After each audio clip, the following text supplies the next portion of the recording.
21st Precinct, Sergeant Waters. Now, how bad is she hurt? Yeah? Yeah? What floor is that on?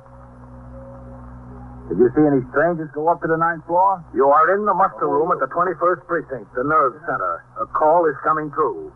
You will follow the action taken pursuant to that call from this minute until the final report is written in the 124 room at the 21st Precinct. All right, the officer will be right over there. No, don't worry about calling the ambulance. That's all taken care of. Okay, thanks. 21st Precinct. It's just lines on a map of the city of New York. Most of the 173,000 people wedged into the 9/10 of the square mile between Fifth Avenue and the East River wouldn't know if you asked them that they lived or worked in the 21st. Whether they know it or not, the security of their homes, their persons, and their property is the job of the men of the 21st Precinct. The 21st, 160 patrolmen, 11 sergeants, and 4 lieutenants, of whom I'm the boss. My name is Kennelly, Frank Kennelly. I'm captain in command of the 21st. I was working my day tour, 8 a.m. to 6 p.m. The day was hot and muggy, and fortunately things were quiet in the precinct. I had been on patrol of the precinct in sector car number 5. Shortly before 10 a.m., a call came over the radio concerning an injured woman, ambulance responding, at 781 East 68th Street. We were near the scene, and I told Patrolman Farrell to make the run. Sector car number 3 and the sergeant's car had both arrived before us. The ambulance was not yet there. Patrolman Meister had been posted on the sidewalk to keep curious pedestrians moving. He told me that the woman, apparently the victim of a felonious assault, had been found on the bedroom floor of apartment 9G. I instructed Farrell to remain on the sidewalk with Meister. Inside, I took the elevator to the 9th floor and walked down the hall where I saw Patrolman Coley standing in front of the open door to apartment 9G, obtaining information from several of the neighbors. Just a minute. What's your name, lady? Oh, hello, Captain. Coley, where's Sergeant Waters? He's inside there, Captain, on the phone in the kitchen. Okay. Now, what did you say your name was? Coley, where's the kitchen? Oh, right in through that door, Captain. Okay, thanks. Yeah, that's right. Yeah, we're waiting for them, Lieutenant. Oh, hello, Captain. Sergeant? And check on that ambulance, would you, Lieutenant? It's not here yet. Okay. Yes, sir. What do we got, Sergeant? A lady. Mrs. Adrian Nuffield, age 37. Yeah? Husband's been away for 3 days. Came home, found her stretched out on a bedroom floor. Looks like she got hit hard on the head. Mm-hmm. There was an electric iron along by the side of the body. Apparently, there was a little bit of a struggle. A chair tipped over and a table and a curtain was pulled down. Well, where's the husband? He's sitting out in the living room, Captain. Did you get the detectives over here? Yes, sir. That was what I was just ringing in about. They're on the way. How is she? Bad? Yes, sir. Looks pretty bad to me. All right, let's go have a look. Yes, sir. The husband had been away for 3 days, huh? Yes, sir. On a business trip. Buffalo, he said. Sergeant, where's the ambulance? Why isn't it here? It's on the way, Mr. Nuffield. It should have been here already. I just called again, Mr. Nuffield. I'd like to go in there to her. I'd like to see if there's anything I can do. We're doing all that can be done until the ambulance gets here, Mr. Nuffield. I think you'd better just sit right here. Oh, this is Captain Kennelly, Mr. Robert Nuffield. Mr. Nuffield? Hello, Captain. I'd like to go in there and see what I can do. Well, I think it would be better for you and for her if you sat right here, Mr. Nuffield. All right? All right, if you say so, Captain. Yes, I say so. Okay, Sergeant. Yes, sir. In there, Captain. Okay. Yeah. Did you get it over in the corner? Yeah, I got it. All right, let the captain in there. Hello, Captain. Sanders. This is where the husband said he found her. Right here, just about in front of the window. Who moved her? Did he? Yes, sir, he said he did. Said he picked her up and put her on the lounge there. Oh, that's the electric iron there, Captain. He said he didn't touch that, lying right where it is. There's the curtain pulled down, and that's the chair that was broken there, and the table.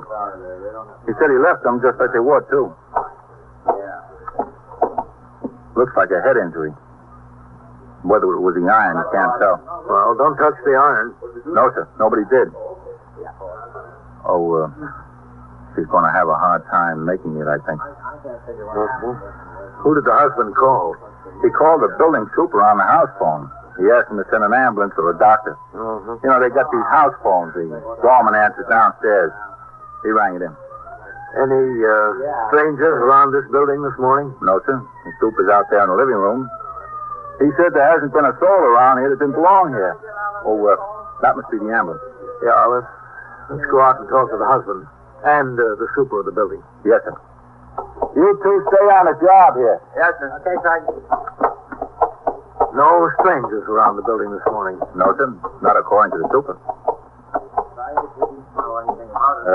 That's the super there. John Healer. Well, let's talk to the husband. Yes. Well, Captain, how is she, my wife? Is she all right?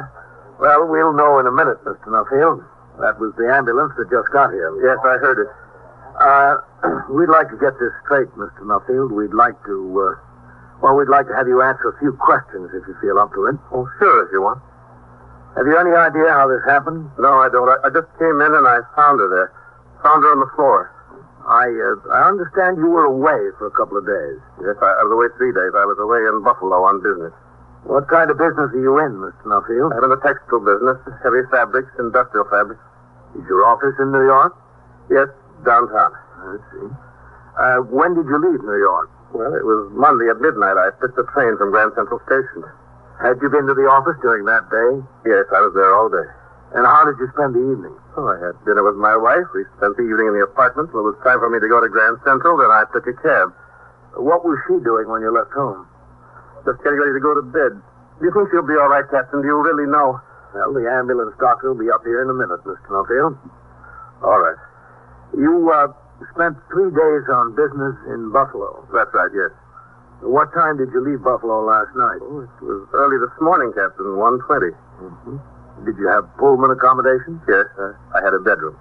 What time did the train get into Grand Central? It was quite late. It got in at 20 minutes after 10. And you came right home? Oh, yes, I always make it a practice to come home first before going to the office when I get in from a business trip. You see, the station is closer to my home. The office is way downtown. I find it better to come home and leave my bag and perhaps get cleaned up before I go downtown to the office. I see. Do you know what time it was when you got into the building? Well, it was around 10:30. You don't happen to know exactly what time it was, do you? No. Did anyone see you come in, Mr. Nuffield? Well, yes, the elevator operator brought me up. Which elevator operator is that? Dan. Mm-hmm. And what happened after you got upstairs to the floor here? Well, I was carrying my bag. I rang the bell once or twice. Then I figured Adrian was out shopping or something. She didn't answer. So I used my key to get in. I called to her. Then I came into the bedroom and I found her. All right. Let him through there. Okay. Let him through. Captain, that's the ambulance. Let him Send it. through. Let him through. Okay, bring that stretcher over this way. It's in here. Find the man. Where is it? In there, in the bedroom.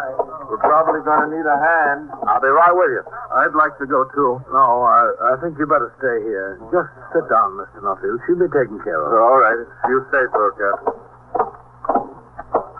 Yeah, all right. All right, now open up the stretcher there. Where you from, Doctor? Metropolitan.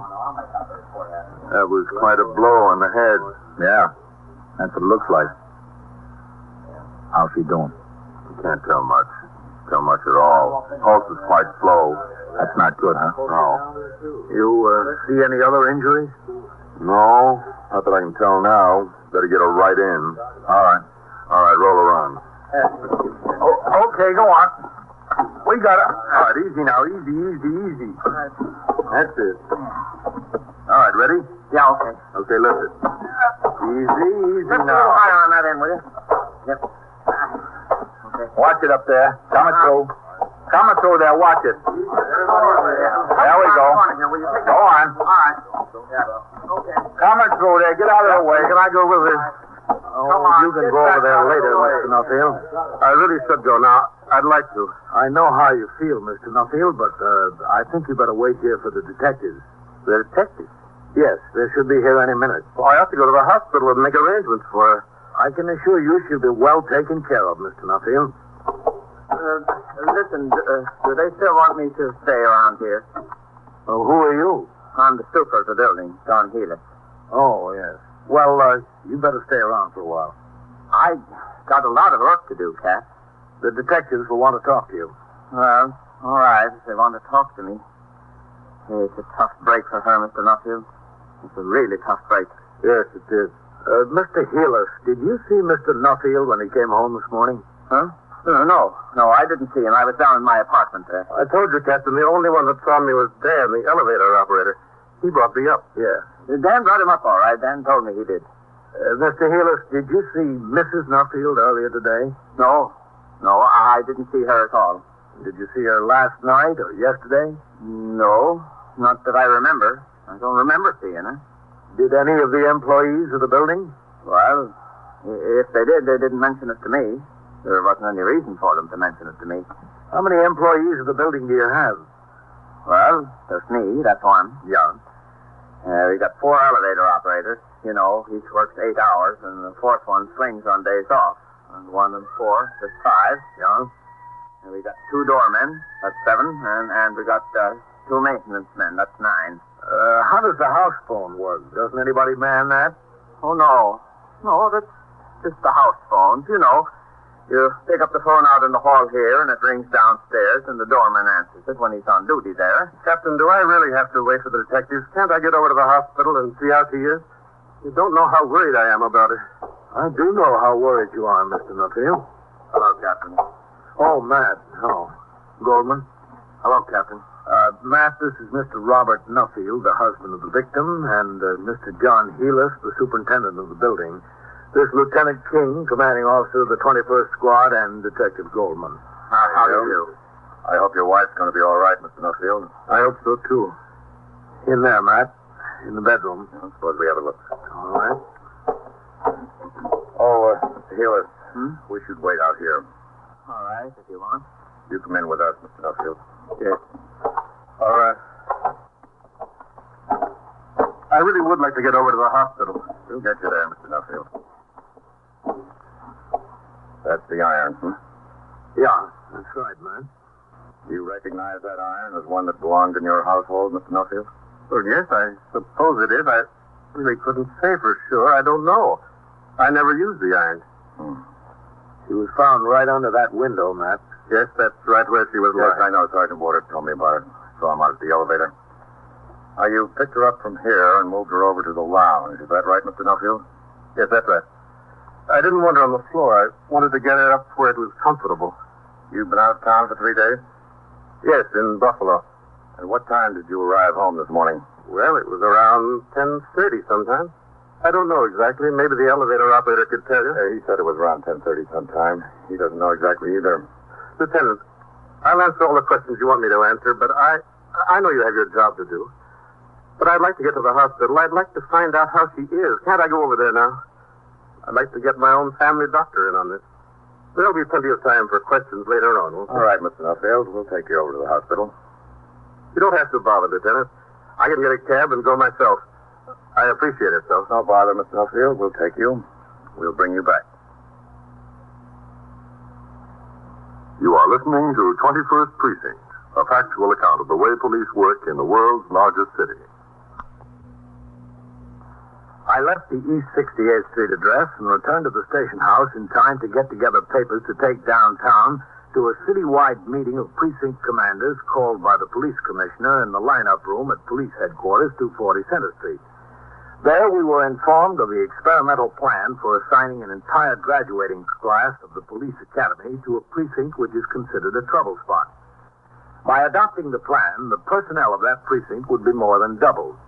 The experiment, it was hoped, would show that the crime rate is directly affected by the size of the patrol force on the job. After the meeting, I returned to my command and at 2:20 p.m. walked into the muster room of the station house where Lieutenant Gorman was desk officer and Sergeant Waters was on telephone switchboard duty. Hello, Captain. Sergeant? Oh, how's that, Mrs. Nuffield? Not so good. I just checked the hospital for Lieutenant Gorman. He's on the critical list. Is Lieutenant King upstairs? I haven't seen him since I came in off patrol, Captain. I'll try for you. A little later. Yes, sir. After I sign the blotter. Yes, sir. 21st Precinct, Sergeant Waters. You what, mister? Yeah? Yeah? No, the police department has nothing to do with that. You call the Department of Welfare. Well, what does he need? Public assistance? Where are you located? Well, why don't you go into the Welfare Center at 154 East 68th Street? That's right, 154. No, 154. They'll take the application there. You're welcome. Hey, see if you can get Lieutenant King for me, Sergeant. Yes, sir. Oh, I left a couple of messages on your desk. Okay. Oh, never mind. There he is. Yes, sir. All right, Mr. Snowfield. Straight on through there. Matt? Yes, sir, Captain? Wait right there, Mr. Snowfield. Matt, I understand the district attorney wants 5 of my men down for the grand jury tomorrow morning on that Johnson case. No, really? Well, that's what Lieutenant Gorman tells me. I don't know what they need 5 patrolmen down there for. Neither do I, Captain. I'll call down there and see what the deal is. It'll leave me awful short here. I'll find out about it. All right. Let me know, will you, Matt? I sure will. Oh, how is Mrs. Nuffield? We just came from the hospital. I'm worried about her, Captain. I'm very worried about her. She hasn't regained consciousness. We're worried about her, too, Mr. Nuffield. Yes, sir. I appreciate it. You'll, let me know. Yes, sir. I'll check right into it. All right, Mr. Nuffield. Straight through the back there. I really wanted to stay at the hospital. Well, we'll keep in contact with the doctor. I'd appreciate it. He promised to call me if there was any change. Up the stairs there, Mr. Nuffield. Oh, yes. I don't see why it was necessary for me to come here. I told the officers everything I knew. I know you did, yes. The first door on your right there. That's right, Mr. Nuffield. Okay. Goldman. Yes, sir. Take Mr. Nuffield to my office. I'll be right in. Yes, sir. That way, Mr. Nuffield. Whitey, would you get the district attorney on the wire and find out why they need 5 patrolmen? In there, Mr. Nuffield. Okay, tomorrow. Would you have a seat there? Here? Yes, sir. That's all right. After all, my wife was hurt badly, very badly. The doctor doesn't even know whether she'll live or not. I shouldn't be here. I should be with her. Well, you'll get back to us soon, Mr. Nuffield. You hungry? Can I send out for something for you? I don't know whether I'm hungry or not. Well, there's a pretty good delicatessen around the corner. They make nice sandwiches. You like roast beef? I think I'll skip it if it's all right. It's all right with me. I'm sorry, Mr. Nuffield. That's okay. I had something to attend to. Sure. I realize we've got a lot of other things to do.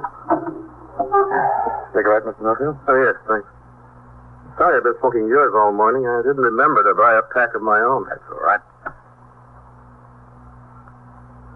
Thanks. Welcome. Mr. Nuffield, how old are you? 41. How old is your wife? 37. She was 37 in April. How long have you been married? 11 years. Have any children?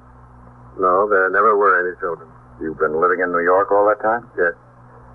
Goldman, would you pass that ashtray over here? Yes, sir. Well, thank you. You said you had been living in New York all that time. Yes, she was born and raised in New York. I originally came from Minneapolis. I've been here since, well, let's see, 1940. You've been getting along all right with Mrs. Nuffield? What do you mean? I mean, is your marriage a happy one? Well, yes, of course. These trips you've been in the habit of taking, like the one to Buffalo, they were strictly for business, weren't they? Of course they were. Why else should I go? If there's another reason, Mr. Nuffield, that's what I'd like to know. There isn't any other reason. I don't mind telling you, Lieutenant, I think these questions are getting a little personal. Sorry, sir, but that's what they're intended to be. I don't know how I have to answer them. Mr. Nuffield, your wife was apparently assaulted with that electric iron. She has a fractured skull, and there's a grave doubt whether she'll live. We're trying to find out who did it. You don't think I did it? Is that what you have in your mind? I don't know who did it, Mr. Nuffield. We've got to start someplace. Might as well be with you.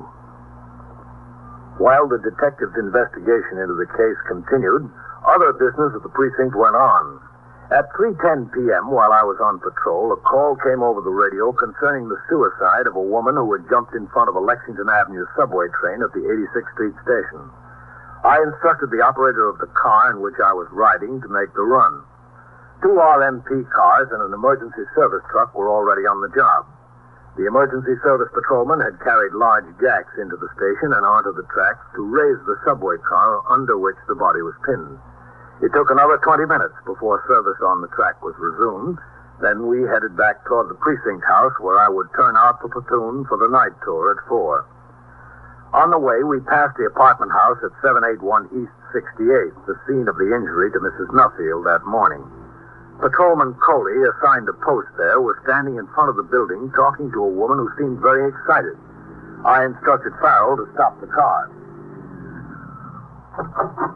All right, wait here, Farrell. But this is the most ridiculous thing I ever heard of. The most ridiculous thing. What's the trouble, Coley? Hello, Captain. Trouble? There's plenty of trouble. Captain, this is Mrs. Linwick. Mrs. Linwick? How'd you do? She lives on the same floor as Mrs. Nuffield, the one who was injured this morning. Oh? I live in 9A. She lives in 9G. And I have never in all my life seen such negligence. It's just astounding. That's all I can say for it. It's just astounding. Mrs. Linwick. Anything could happen to a person. Anything in the world. And you think anyone would care? No one would care. Mrs. That Linwick. poor woman lying there, just lying there. Nobody cared. Nobody did a thing. Nothing. Well, the police were here 2 minutes after the call came in. Oh, not the police I'm talking about. The police did fine. If other people would just do as well as the police. All right, Mrs. Linwick, let's calm down and see if we can tell the captain about it. Yeah, that's what I'm trying to do. I'm calm. I've never been anything but calm. Captain, Mrs. Linwick claims that Mrs. Nuffield was injured last night, not this morning. Is that so? It is absolutely so. I saw it. Saw it with my own eyes. You saw what? Well, you see, I live in 9A, and she lives in 9G.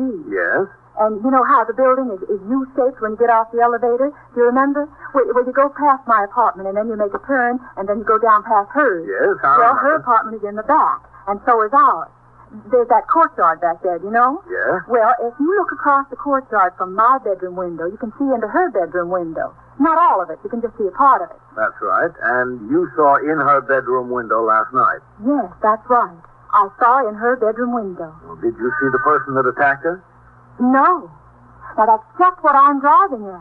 There was no one that attacked her. There wasn't. No. She was standing on a chair putting a curtain up. She was hammering in tacks or something with an electric iron, and I... Oh, was she? Well, didn't I just tell you she was? Yes, well, I looked out of my window. I just happened to glance out the window, and I saw her doing it. I saw her standing on the chair. And what happened?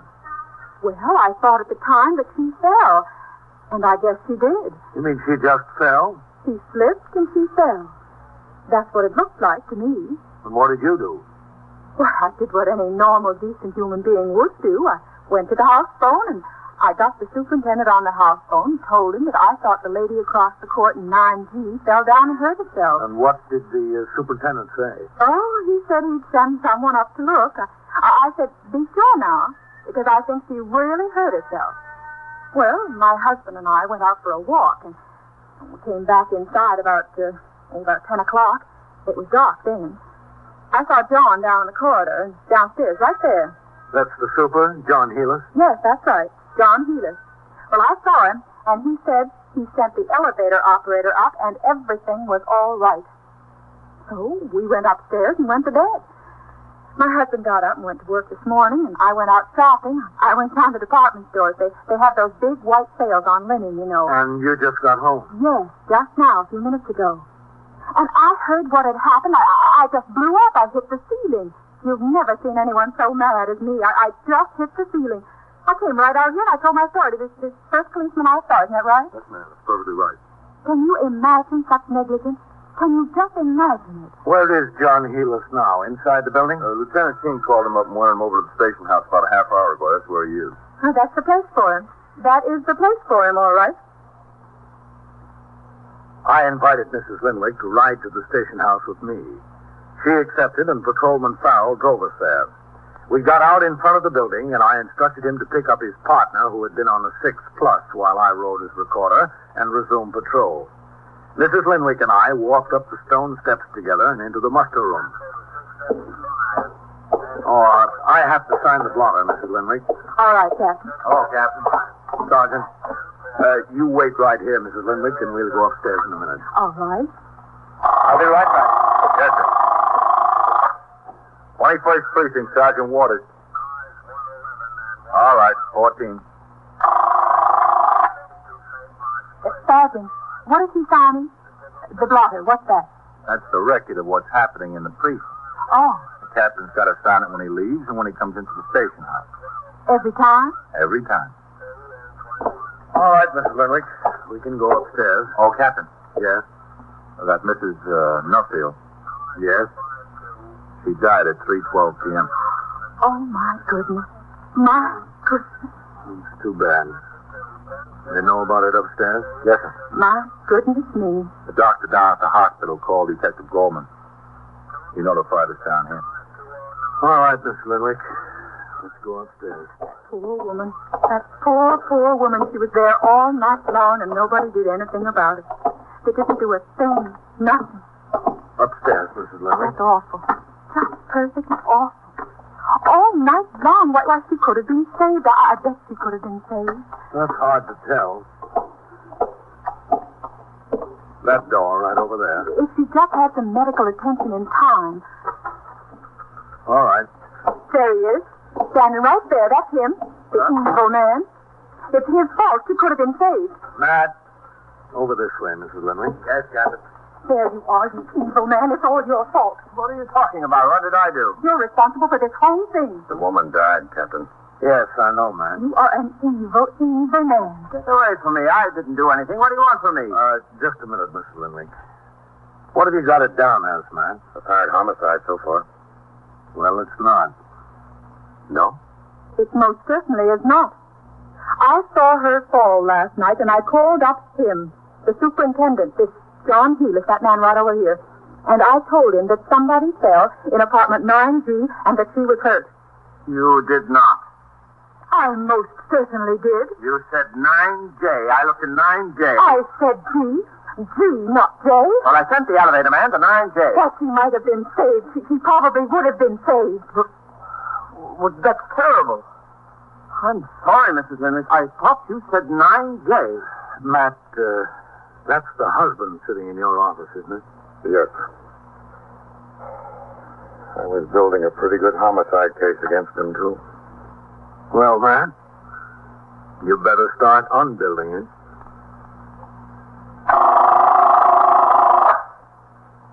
First Precinct, Sergeant Waters.